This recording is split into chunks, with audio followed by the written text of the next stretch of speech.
Jerry Hall was on top of the modeling world. Then she met Mick Jagger. What followed was a whirlwind romance that seemed perfect on the surface, but was secretly toxic behind closed doors. The affair spanned nearly a decade, produced children, and left deep emotional scars. This is a story of how Jerry went from independent supermodel to feeling trapped in a relationship with rock's most powerful man, and how she finally found the strength to walk away. Jerry Hall was unstoppable. By the late 1970s, she wasn't just any model. She was the model walking runways in Paris, her face on magazine covers. Photographers fought to work with her. She had made it.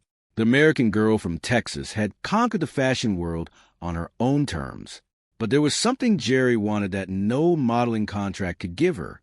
She wanted to matter in a different way. She wanted to be more than beautiful. She wanted to be loved by someone powerful, someone who would choose her over everyone else in the world. Then she met Mick. It happened at a party in Paris in 1977. Mick Jagger was at the peak of his powers. The Rolling Stones were still ruling the world. He was dangerous, talented, and intoxicating. Every woman wanted him. And he noticed Jerry. According to interviews, Mick was immediately captivated. Jerry wasn't just another model throwing herself at him. She was confident. She had her own success. That made her different. That made her irresistible. What Jerry didn't know was that Mick had already left a trail of broken hearts across the world, that his charm was legendary. But so was his infidelity, that falling for him would mean competing with hundreds of other women for his attention. She would find all of that out soon enough. But in those first moments, none of that mattered. She was swept up in the romance. Flowers, private jets, nights in penthouses, a man who seemed to worship her. It felt like a dream. What happened next would show her that dreams and nightmares can look exactly the same. The romance moved fast, too fast. But Jerry didn't see it that way. She saw a man who was obsessed with her. Mick showered her with attention. He wanted to spend every moment together. He told her she was special, different from all the others. To Jerry, it felt like destiny. Within months, they were inseparable. Mick introduced her to his world, not just the glamour, but the exclusivity. Private clubs, celebrity parties where only the most important people belonged. Backstage at Rolling Stones concerts. She was no longer just a model. She was Mick Jagger's woman. That status changed everything. She became someone people wanted to know. Photographers followed her everywhere. Magazines ran stories about their relationship. Suddenly, her modeling career took on new meaning. She wasn't just Jerry Hall anymore. She was Jerry Hall, the woman dating one of the most famous men on earth. But there was a cost to that elevation. The more her identity became tied to Mick, the more she lost control of her own narrative. She wanted to be seen as his equal. Instead, she was becoming known as his accessory. And Mick seemed to prefer it that way. In 1984, Jerry had a daughter with Mick, a beautiful girl named Elizabeth. Having his child, Jerry thought, would cement their relationship. It would prove they were a real couple, not just a fling, not just another celebrity romance. It should have brought them closer. Instead, something shifted. According to interviews and accounts from people close to them, Mick became even more controlling after Elizabeth was born. He wanted Jerry at home with the baby. He wanted her available whenever he needed her. But he didn't want to make the same commitment to her. His schedule revolved around the Stones. His attention was divided, and Jerry was expected to understand. She tried to. She really did. She gave up the major modeling gigs. She focused on being a mother. She was there whenever Mick called. She was a perfect partner in public. She smiled for the cameras. She played the role he wanted her to play. But behind closed doors, things were different. Then one day, Jerry discovered something that would change everything about how she saw Mick Jagger and their entire relationship. The rumors had always been there. When you date someone like Mick Jagger, infidelity isn't a question of if, it's a question of when. Jerry had ignored the whispers. She had convinced herself that their relationship was different, that Mick had changed, that fatherhood meant something to him, that she meant something to him. She was wrong. It started small. Late nights that couldn't be explained. Canceled plans. Business trips that seemed suspicious. Mick's phone always in his pocket. His mood shifts. One moment he was attentive and loving. The next, he was distant and cold. Jerry wasn't naive. She had been around enough to know what these signs meant. But she didn't want to believe it.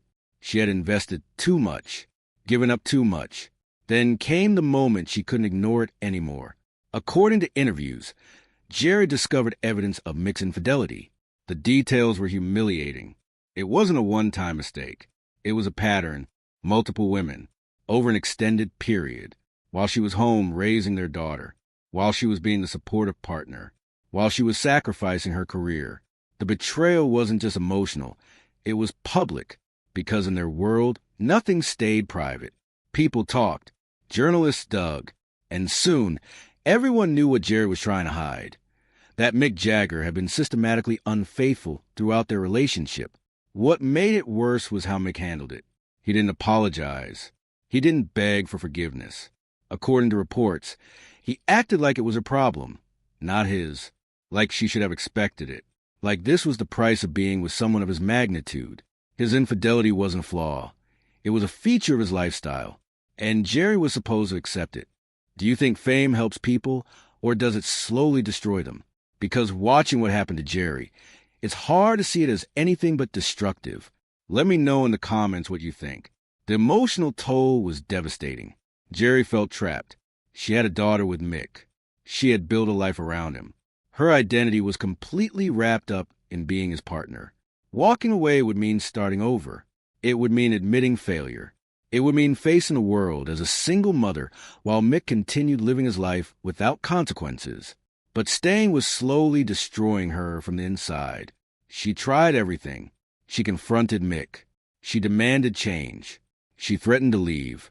But each time, he found a way to pull her back in, a promise to do better, a romantic gesture, a reminder of what they had built together. It was a cycle that was becoming impossible to escape. Then one day, something happened that would force Jerry to make a choice she never thought she'd have to make. By the mid-1980s, Jerry's life had become a nightmare, wearing a glamorous mask. On the surface, she was living the dream. She was married to Mick Jagger. They had a beautiful daughter. They traveled the world. They attended the most exclusive events. People envied her. But behind closed doors, the relationship had become something toxic. Mick's infidelity wasn't the only problem. It was part of a larger pattern of control. According to accounts from people close to Jerry during this period, Mick was increasingly possessive and manipulative. He monitored where she went. He questioned who she saw. He isolated her from friends who might suggest she leave him. When Jerry tried to maintain her own identity or career, he would become angry. He had gotten used to having her completely under his control. The idea that she might have her own ambitions threatened him. Jerry, meanwhile, was suffering in silence. The emotional abuse was relentless. She was constantly criticized. Her appearance, her parenting, her intelligence. Mick would praise her one moment and tear her down the next. She never knew which version of him she was going to get. This kind of behavior, the cycles of affection and cruelty, is a classic pattern of manipulation. It keeps victims off balance. It makes them desperate to earn back the affection they've lost. Jerry found herself constantly trying to be what Mick wanted, hoping that if she was perfect enough, he would treat her better. She wasn't alone in this struggle. Mick had done this to women before her, and he would do it to women after. But Jerry was also a supermodel. She was educated. She was independent. Or at least, she had been before meeting him. Deep down, she knew this wasn't love. She knew this wasn't how a partner should treat someone they supposedly cared about. The worst part was a public humiliation. Mick didn't bother hiding his affairs anymore. In fact, according to reports, he seemed to flaunt them. Other women would appear at events Mick attended with Jerry present. Photographers would capture the moments. The photos would make headlines. And Jerry would have to stand there and smile for the cameras, pretending it didn't destroy her. The message was clear. You are replaceable. I can do whatever I want. You have no choice but to accept it. Before we reveal the moment that nearly ended Jerry's entire career and her will to keep fighting, subscribe because stories like this show what really happens behind the closed doors of fame and power. The public never sees these struggles. Then came the incident that changed everything. It wasn't a single moment. It was a culmination. And when it finally happened, Jerry realized she had to make a decision that would either save her life or destroy it completely. In 1985, Jerry had a second child with Mick, a son named James. She thought maybe this time would be different. Maybe having two children together would finally make him commit, make him change, make him realize what he had and what he stood to lose. It didn't. If anything, things got worse. With two young children at home, Jerry was more trapped than ever. She couldn't just leave. She had responsibilities. She needed financial security for her kids. She was terrified of what Mick might do if she threatened to take his children away from him. Powerful men like Mick Jagger don't lose. They make sure everyone else pays the price. So she stayed. She became a full-time mother. She managed the household. She attended events with Mick when he wanted her there. She played the part, and she slowly died inside. According to interviews Jerry has given over the years, she was clinically depressed during this period. She was anxious. She couldn't sleep. She lost weight. Friends who knew her during this time said they barely recognized her. The vibrant, confident supermodel had been replaced by a hollow shell going through the motions. But something shifted in 1989. Jerry wasn't getting any younger. She was in her 30s now. The modeling world was obsessed with youth. If she was ever going to rebuild her career, she needed to do it soon. More importantly, she was starting to realize something crucial. She deserved better than this. It wasn't a sudden epiphany. It was a slow awakening. She started reading books about healthy relationships. She talked to therapists. She reconnected with friends Mick had pushed her away from. And slowly, she began to see the situation clearly for what it was. Abuse, the infidelity, the control, the manipulation, the public humiliation. None of it was her fault, and none of it was going to change. Mick wasn't going to wake up one day and treat her with respect. He didn't respect her. He had made that clear through his actions over and over again. Have you ever worked hard for something, a relationship, a career, a dream, and felt like everything was falling apart? Many people have faced moments like that. Moments where you realize that no amount of effort on your part can fix something that was broken from the beginning. That's what Jerry was facing. The real question wasn't whether she should leave. It was how she could possibly leave. She had no income. Her modeling career had stalled. She had two young children. She had no house of her own. Everything she had was tied to Mick, and she knew that if she left, he would fight her. He would use his wealth and power to make her life as difficult as possible. But staying was killing her. In 1991, Jerry made a decision that would change the course of her entire life. She left. It wasn't dramatic. There was no big confrontation or public announcement. Jerry simply decided she couldn't live like this anymore. The woman who had built herself from nothing wasn't going to spend the rest of her life as a prisoner in Mick Jagger's world. The separation was messy, brutal, even, according to public records and interviews. Mick fought Jerry on everything: custody, support, property. He used every advantage his wealth and power gave him. He hired the best lawyers.